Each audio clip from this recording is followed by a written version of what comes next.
Hi everyone, this is Tim, the poor artist. Wanted to show you my studio real quick. I work in a corner of my living room. So, well, first of all, I got a shelf over here where I store my paints. And then over here is my workstation, and down there, that's where I use to dry my paintings. In fact, I'm drying one right now.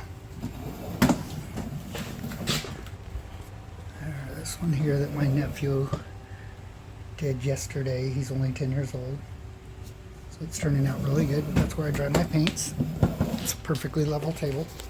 There's my workstation right here. There's some of the art that I've done.